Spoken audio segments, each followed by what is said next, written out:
দেখেন আপনি আসলে মানে অনেকগুলি প্রশ্ন একবারে করেছেন যে দীর্ঘদিনের অভিজ্ঞতা কিভাবে বিশ্লেষণ করব। কাজে আমি অত ডিটেলে যাব না, আমি খালি সংক্ষেপে বলি। দীর্ঘদিনের অভিজ্ঞতা হলো আমার এত বছরের অভিজ্ঞতায় আমি সরকারি দলকে সরকারকে যে ভূমিকায় দেখেছি বিভিন্ন সময়, সেই 91 থেকে বলি আমি, অথবা তার আগে থেকে এরশাদ আমল থেকে বলি। আমার এরশাদ আমলের ঘটনা মনে আছে, তখন আমি ঢাকা ইউনিভার্সিটির স্টুডেন্ট, আমার মনে আছে। সরকারি দলকে যে ভূমিকায় দেখেছি এখনও আমি সরকারি দলকে সেই ভূমিকায় দেখছি। সরকারি দলকে সরকারকে। সরকারি দল বলতে কাকে বোঝাচ্ছেন? এখানে সরকারি দল মানে সরকারের সহযোগিতা নিয়ে, সরকারের সমর্থন নিয়ে যে দলটা মাঠে থাকে সেটা সরকারি দল। এক্ষেত্রে নিঃসন্দেহে সেটা এনসিপি। এটা আমার অবজারভেশন, যেটা একই। সরকার একই রকম কাজ করছে, সরকার তখনও যা করছে তাই করছে। এমনকি সবচেয়ে জঘন্য সরকার ছিল আমার বিবেচনায় হাসিনা সরকার গত 15 বছরে। তারাও যে ভঙ্গিতে আচরণ করতো, কথা বলতো, এই সরকারও ঠিক একই ভঙ্গিতে কথা বলছে, যেটা ছিল আমার জন্য খুবই একটা বড় ধরনের আঘাত। এই সরকারের কাছ থেকে এই ধরনের আচরণ আমি আশা করিনি। আমি এক্সাম্পল দিয়ে বলি, সরকারের বিভিন্ন জায়গায় আজকের ঘটনা, কালকে ঘটনার প্রেক্ষিতে অনেকগুলি বিবৃতি আসছে, অনেকগুলি প্রেস রিলিজ আসছে, আইএসপিআই বিবৃতি, অনেক কিছু দিছে। এই ঘটনায় তারা কোথাও যে 4 জন লোক যে মারা গেল তাদের ব্যাপারে তাদের কোনো শোক নাই। ওই 4 জনকে দেশের নাগরিক না, তারা নাগরিক নেই দেশের। আমি তো 4 জন লোকের সম্বন্ধে কয়েকজন লোক সম্পর্কে জানলাম, তারা সাধারণ মানুষ, রাস্তা দিয়ে যাচ্ছিল, গুলি তো করছে। আমরা আর্মিকে অনেক প্রশংসা করেছি যে আমাদের জুলাই আন্দোলনে তারা সাধারণ মানুষকে মারতে চায়নি, প্রশংসা করেছি। আমি একটা ভিডিও দেখলাম, আর্মি বলতেছে টার্গেট করে মার।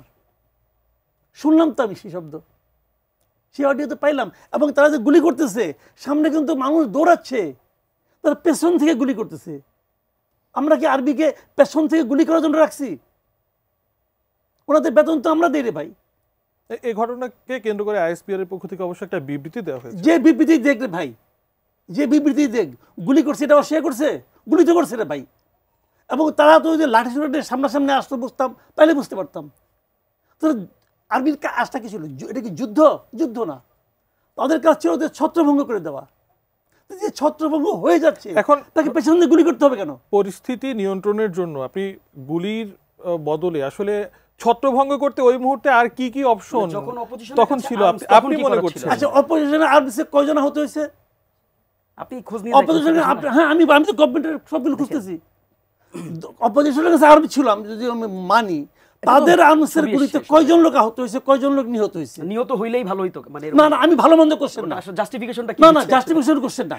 কোশ্চেনটা হলো আপনি যখন দাবি করছেন অপোজিশনের কাছে, আমি দাবি করছি না, এটা তো সব জায়গায় এসেছে, ছবি এসেছে। ভাই প্রুফ করেন না, কে আসছে বলেন?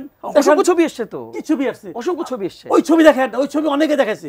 আমি দেখলাম যে আওয়ামী লীগের পক্ষে কি সজীব ওয়াজেদ কি একটা ছবি দেখাইছে, যে টেনে নিয়ে যাচ্ছে পুরানো ছবি। এগুলি ভাই, ওগুলি বাদ দেন। না, এখানে আমার কোশ্চেনটা হলো কি, আপনি বলেন না রে ভাই, 4 জন লোক যে মারা গেছে, এরা কি নিজেদের গুলিতে মারা গেছে? এরা কি এনসিবি গুলিতে মারা গেছে? এরা কি পুলিশের গুলিতে মারা গেছে, নাকি আর্মি গুলিতে মারা গেছে? ভাই বোঝা তো যাচ্ছে।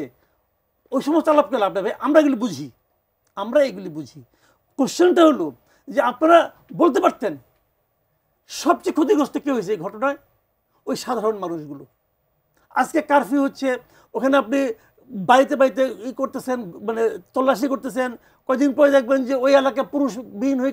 এইগুলি নিউজের হেডলাইন লিখতে ভাই, যখন নিউজ ছিলাম তখনও লিখতাম, যখন রিপোর্টার ছিলাম তখন সরেজমিনে যাইতাম, একই দৃশ্য।